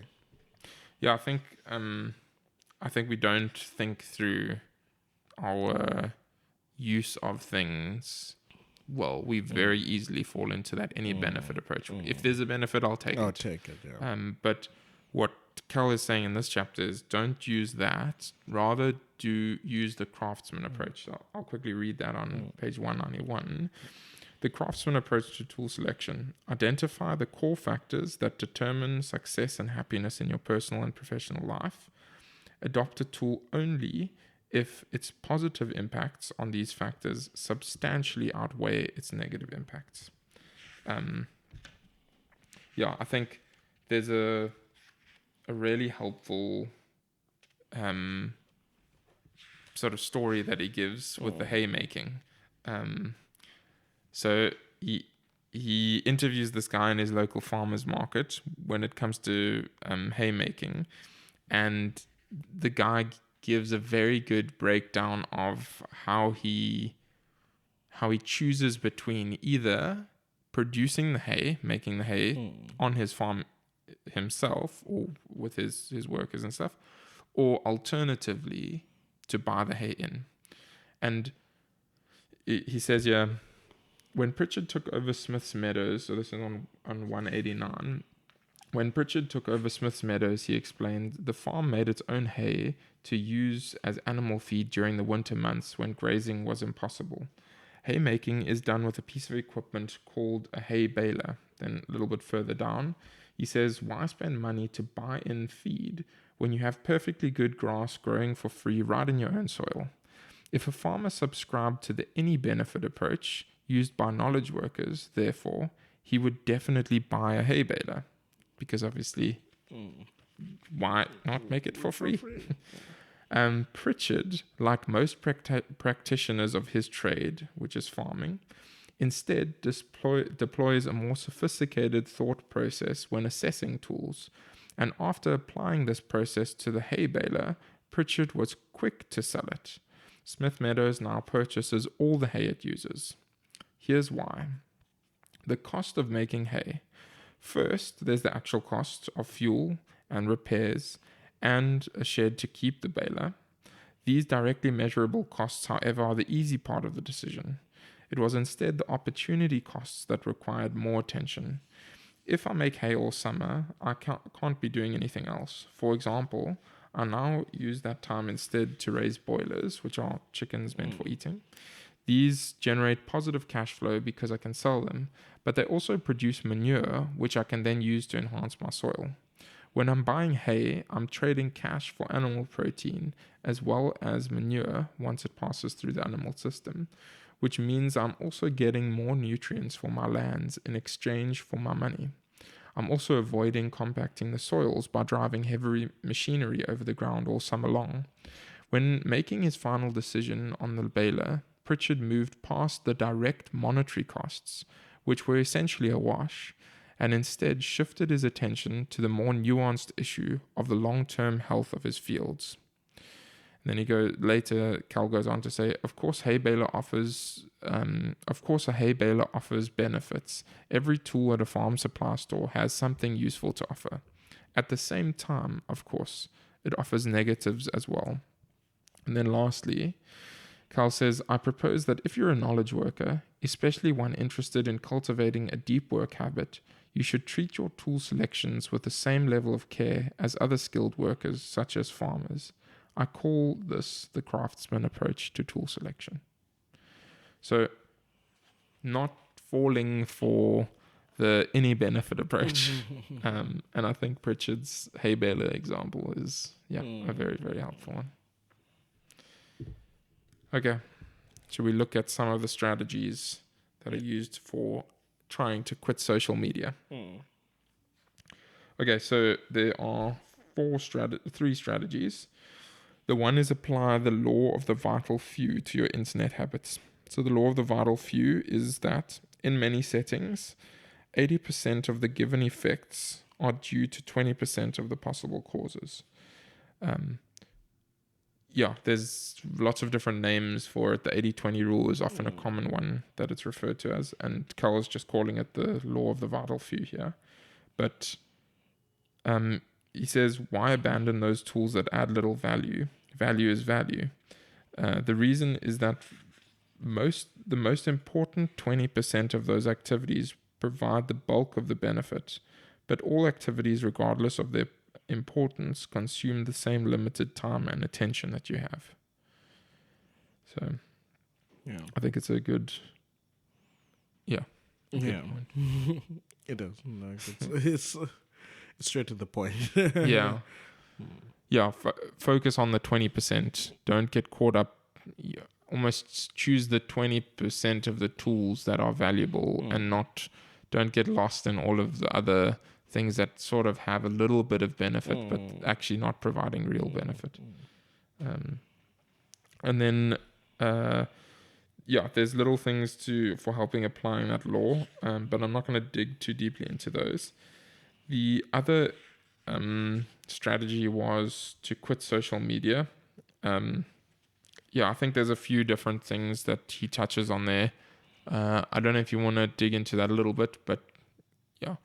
I didn't have much, but I think he also then says there was somewhere where he mentions like he understands how tough it is. It's do not go for the extreme approach, because I think the one guy did like 30 days or something of social media, but when he was back, it was like full-steam, I think it's more of I think he even went on to say one of it can be setting aside times on which you have access to social media.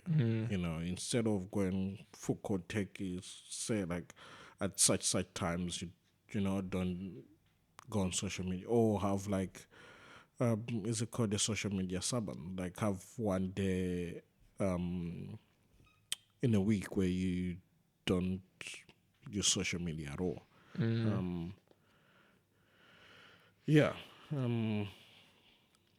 I think so quitting. So I think for social media, it's important to recognize that social media is just what he classifies as a network tool, right?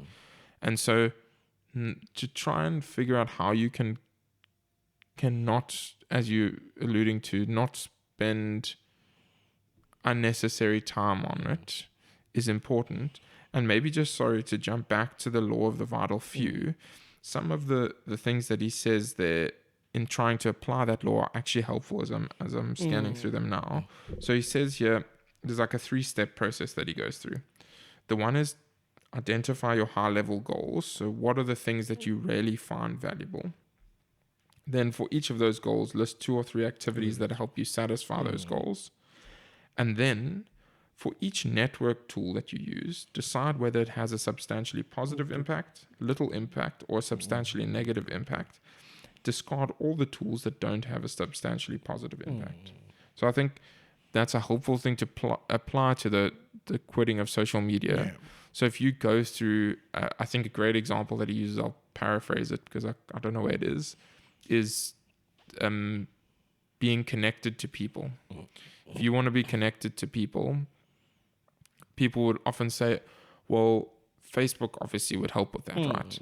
But if you look at it and you start to break down, what does it mean that I want to be connected with people?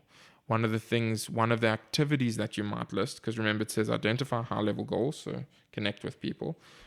For each of those goals, list 2 or 3 activities that help you satisfy the goal.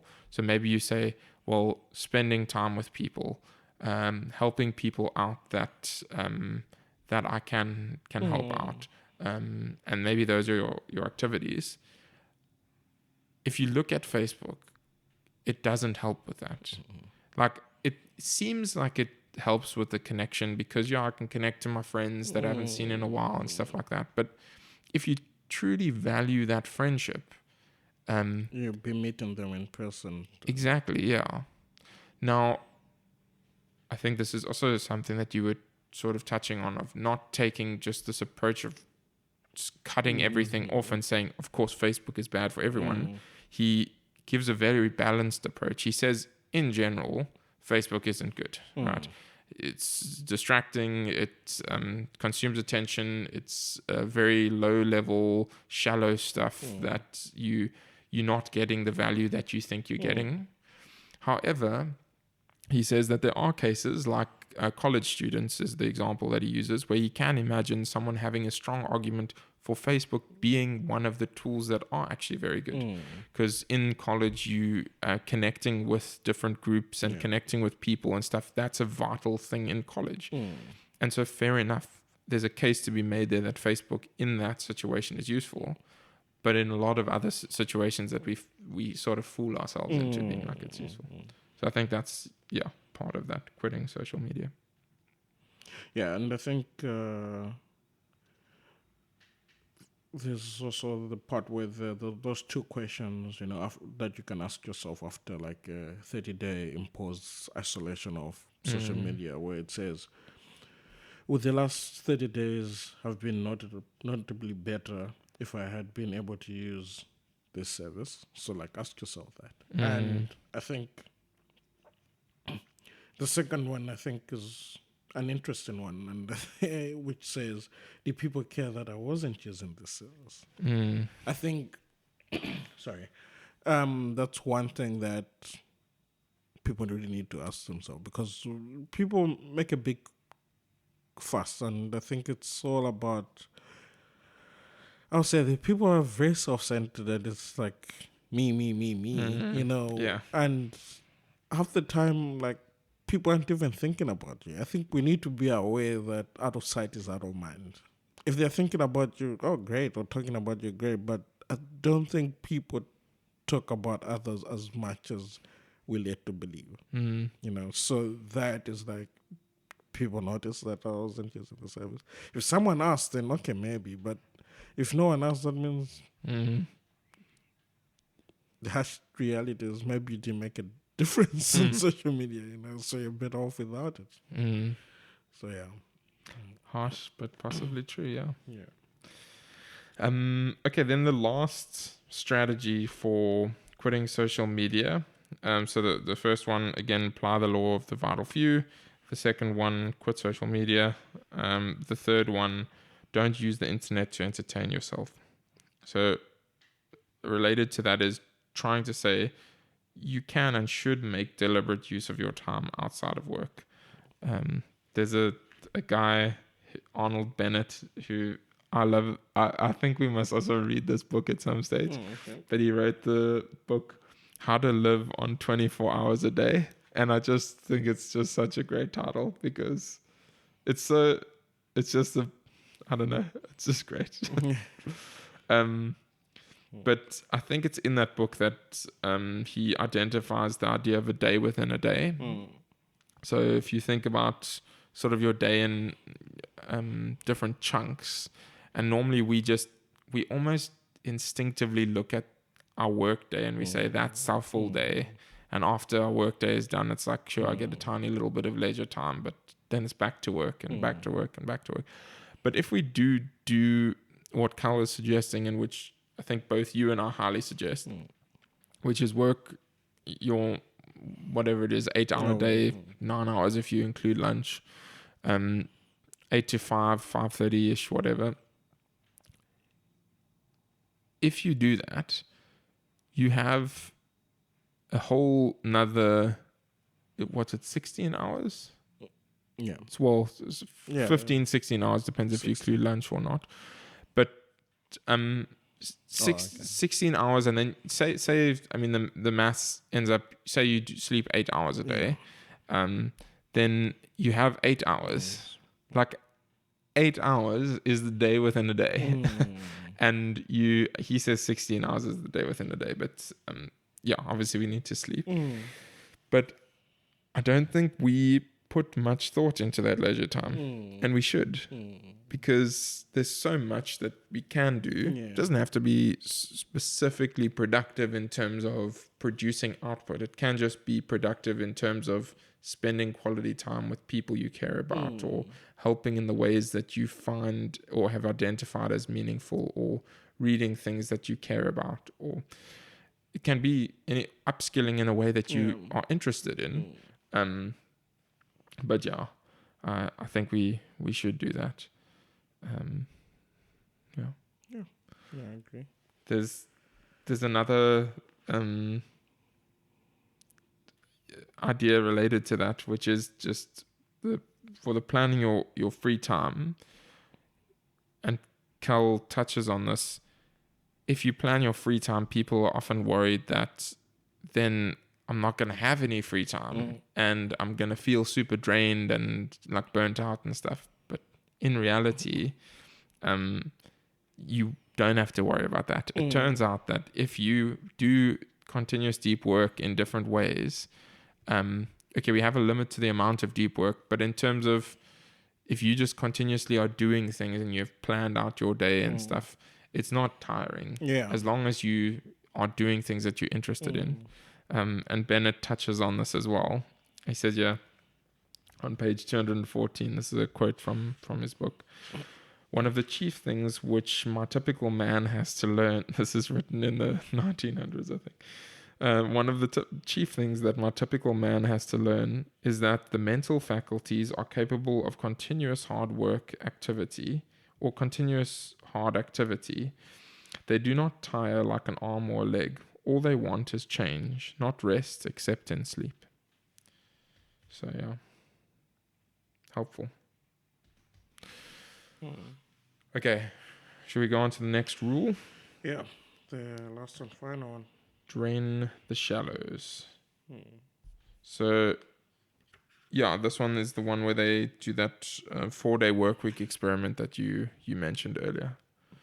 So do you want to maybe go through that and explain sort of roughly how they... Oh, sorry. Yeah, no, the idea was, I think the company was 37 Signals. Yeah. Now called Basecamp. Decided to, I don't know, were they the first ones? I don't know.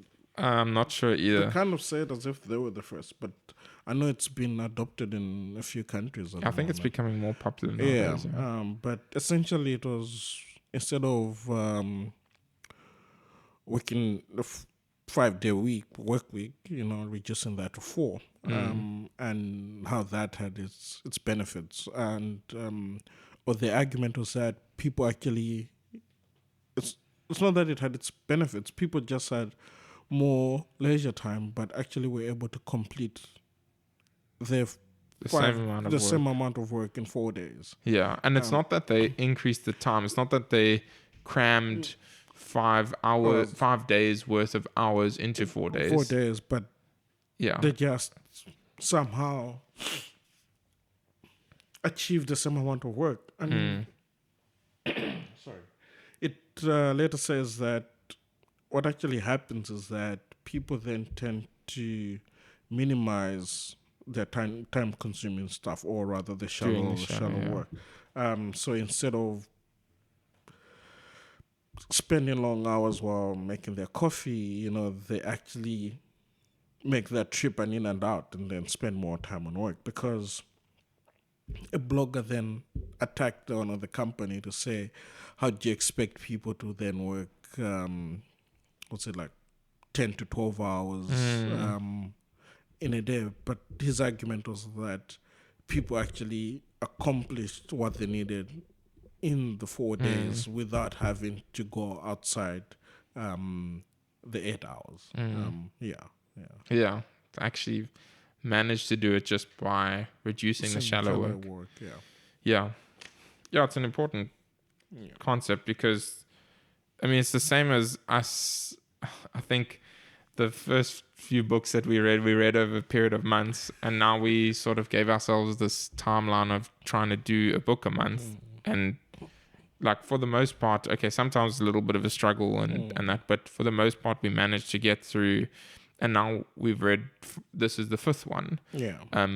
Whereas I think one of the books we took like a year or something. Yeah. But that's... Atomic Habits took us close to a year. Yeah. Because we did Atomic Habits and 4,000 words. Yeah, 4,000 weeks. I mean, no, 4,000 weeks. In like a year and some change. And then since then we've done 5 books. Yeah. Have we done 5? Yes, this is the fifth one, yeah. What was the first one? Attached. Then I don't remember the exact order. I think it's like Attached, Effortless, A Psychology of Money, and then Black Box Thinking, and then Deep Work. Sure. Crazy. Yeah. I cheated with Black Box Thinking. you need to forgive yourself, I need to Peter. forgive myself for that one. This one I was close. I was on the fence. Aki will finish it like in the next day or two. But I need to really go back to Black Box Thinking. But I agree with you that what we thought we couldn't achieve, because we're doing a chapter a day, to then realize that some books required us to do 3 chapters a week, which is like 3 times more work that we're used to. It's crazy. I think it's just a mindset shift. Yeah.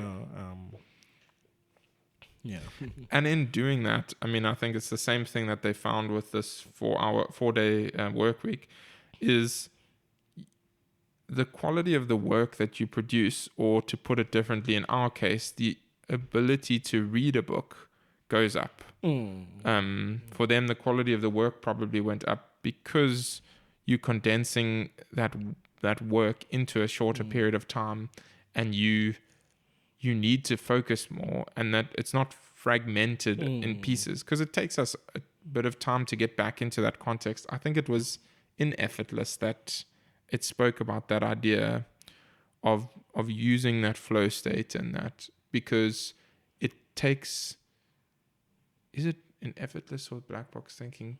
But essentially the idea of residual attention.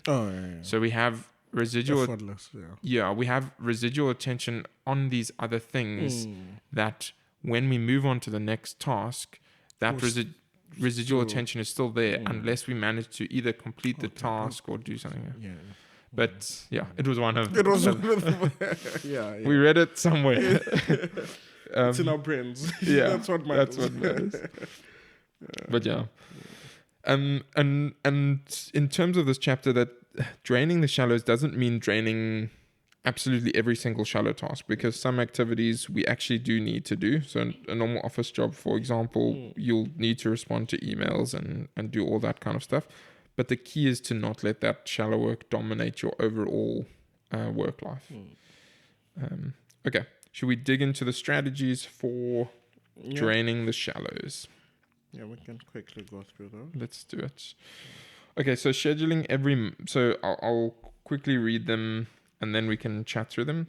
So the first one is scheduling every minute of your day. The second one is quantifying depth of every activity. The third one is ask your boss for a shallow budget. The fourth is finish your work by 5:30, and the fifth is become hard to reach. So scheduling every minute of your day. I think to quickly dig into that, so it's important to note that the scheduling, when you schedule those items throughout the day, what Cal is not saying is schedule every minute of your day and then stick to that and don't let it ever change throughout that day. His goal is not to have a perfect unchanging schedule, because life will happen and will make you very frustrated when life changes the course of that day. But the goal is rather to just be purposeful about your time. So when something is genuinely urgent and it comes up that wasn't in the schedule, or if you get into a state of flow on something that's actually very important even though it wasn't planned, that's completely fine. You can tackle it, and then you can move on in the next convenient moment to replan the rest of that day. Again, not to force that day into that schedule, but to rather say, I've thought about what this day is what I'm gonna try and do this day, and just be more purposeful with your time. Yeah. I want to very quickly look at this page 221 because I just think it's a great example of how almost, to put it negatively, clueless we are about the amount of time that we spend doing shallow things. So it says here, in 2013, a British TV licensing authority surveyed television watchers about their habits.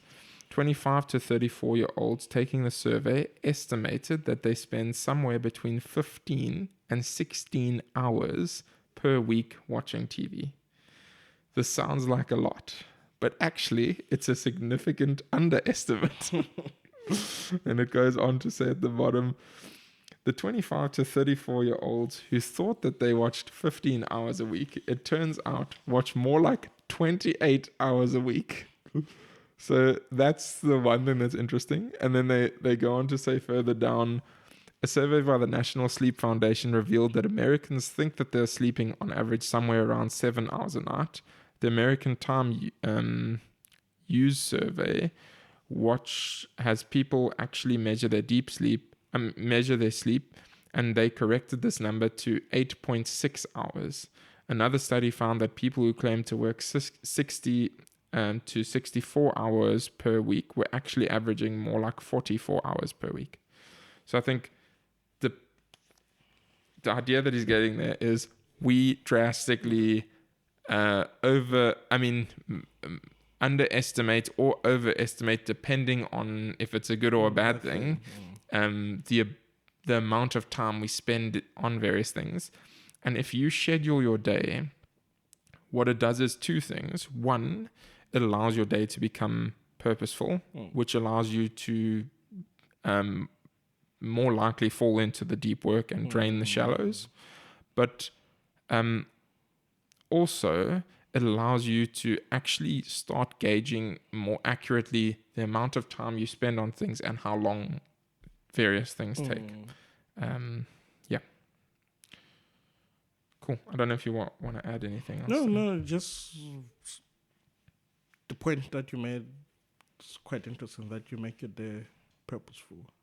Like, yeah, that's such a very vital. Yeah. Everyone's always out here to say they're looking for their purpose. So if you actually make your day very Yeah, purposeful, just write it into your calendar. Write your purpose down. Yeah. Yeah, I think I really like that idea of scheduling, not for the sake of this is exactly what I'm going to do, but to sort of guide your day. Yeah. Okay, quantifying the depth of every activity is another strategy.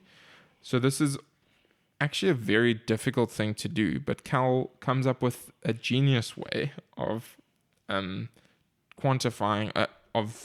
He has this question that allows you to easily get at, is this a valuable activity or not?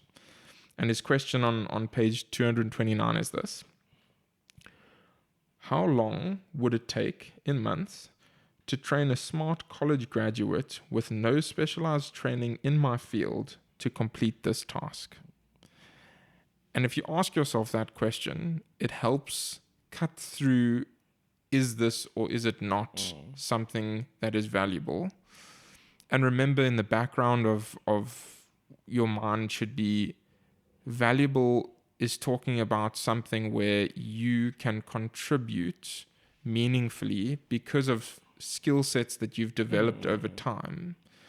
And so the college professor who is very specialized and knows a lot about a certain topic and needs to lecture on a topic, that is something that he can provide a lot of value in and would likely be considered deep work. Or writing an article, professor writing an article, that would likely be considered deep work. But replying to emails very often is not deep work. It can be, but very often it's not. And even the one interesting sort of example that feels initially like it straddles the line, but then you realize it actually doesn't, is preparing a PowerPoint, like a budget PowerPoint presentation for maybe your strat meeting or something like that. And you would think that that's a valuable activity.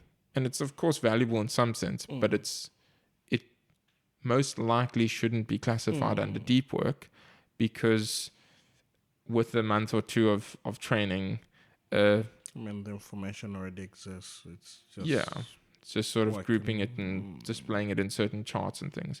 And with a little bit of training, someone who is a college level, smart, sort of willing person should be able to pick that up. Ask your boss for shallow budget. I don't think there's too much to discuss there. It's just basically the key idea there is trying to say, what percentage of my time should I spend on shallow work? And Cal suggests probably for most people around 30 to 50%.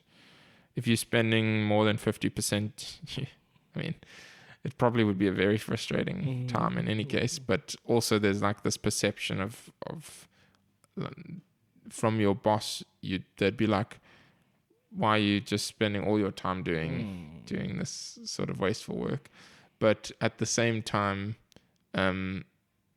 most of the time we probably spend more than that doing shallow work, but we just don't realize it. And if you can sort of get your boss on the same page as you, as saying, okay, deep work is actually important, then it helps you justify why you're not going to attend this meeting or why you're doing XYZ. Okay, then the last two. So finish your work by 5:30. I think we kind of discussed this a fair bit. But one of the things that he makes a point of here is to work backwards to find productivity strategies that allow him to satisfy this declaration. So he says, I'm going to work in this time. That's when I end. And then because of that, you can work backwards to squeeze everything in. And it also, I can't remember what the idea is, but there's some idea where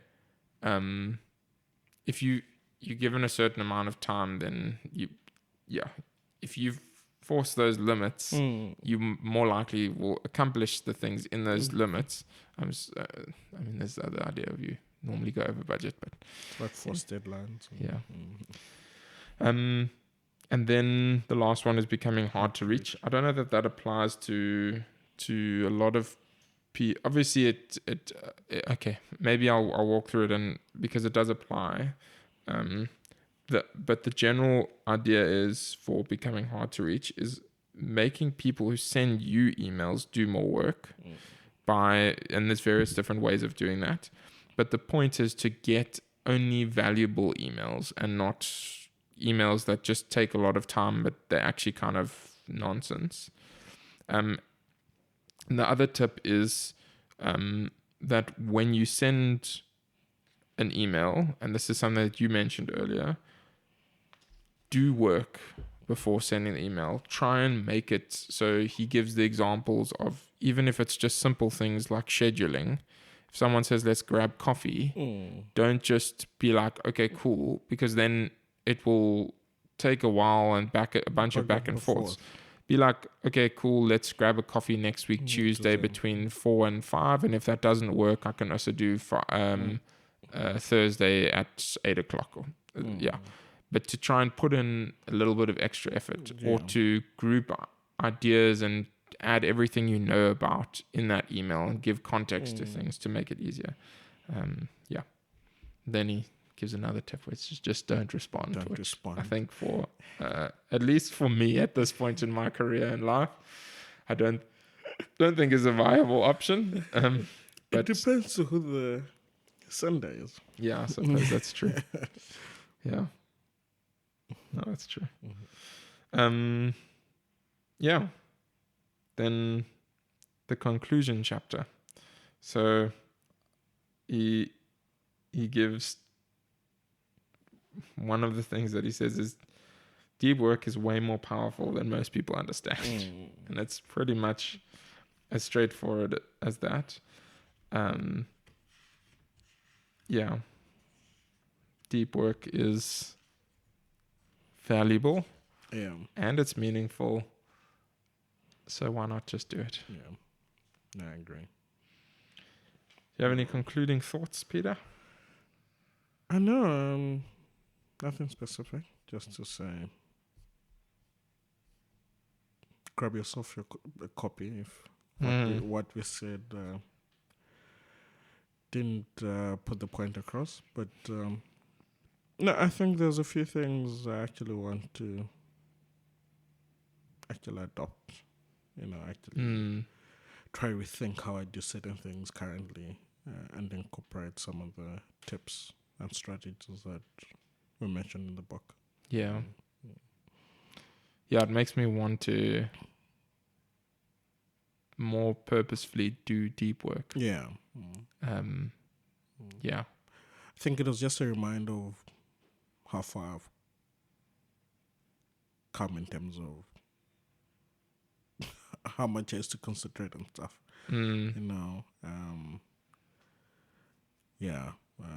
I think I kind of identify a lot of distractions. Some that I eliminated at some point, but seem to have made their way back.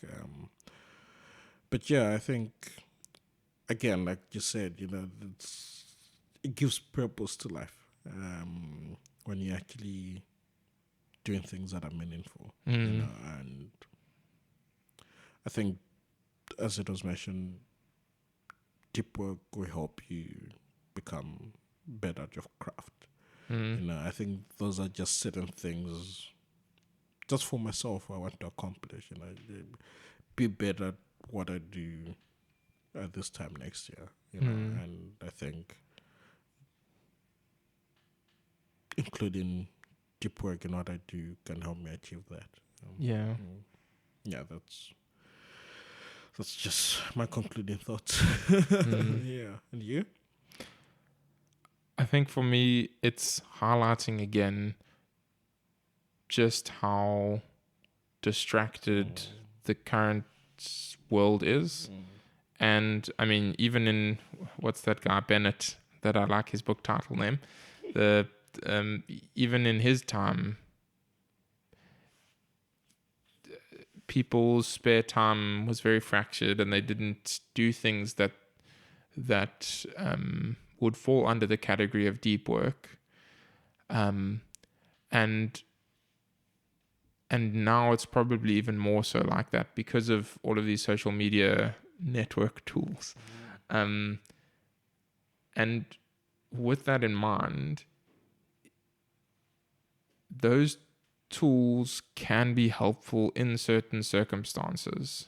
But for the most part, the way that we use them, for many people that would be Facebook and Twitter and Instagram. For me, it would be YouTube, even though it's not a network tool directly.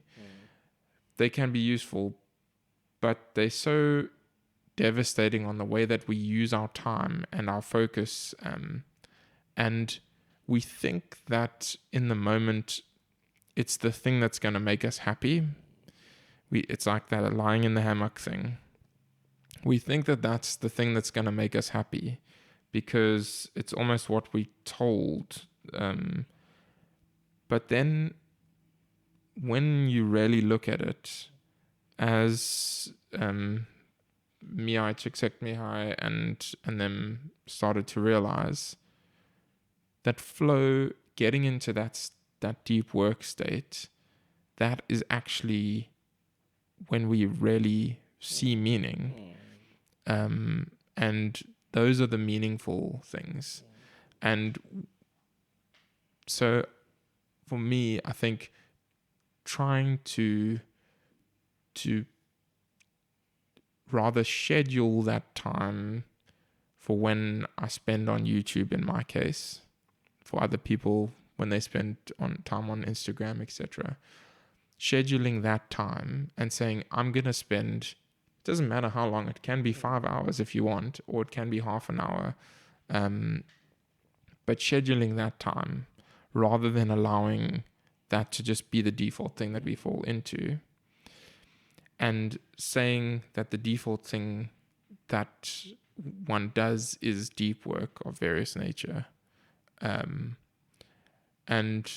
I'm using that word loosely because deep work can be, in the way that I'm using it, it can be spending time with friends, just good quality time with friends. Or it can be writing, it can be reading, it can be even playing a game if that's the thing that you want to become really good at for some reason. Doing that deep work is something that I'd like to be able to be better at.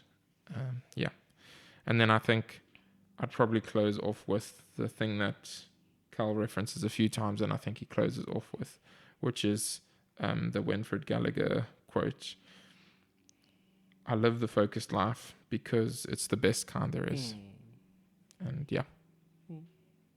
I think that's it. Cool. Thanks, James. Thanks, Peter. We'll chat again. Cool.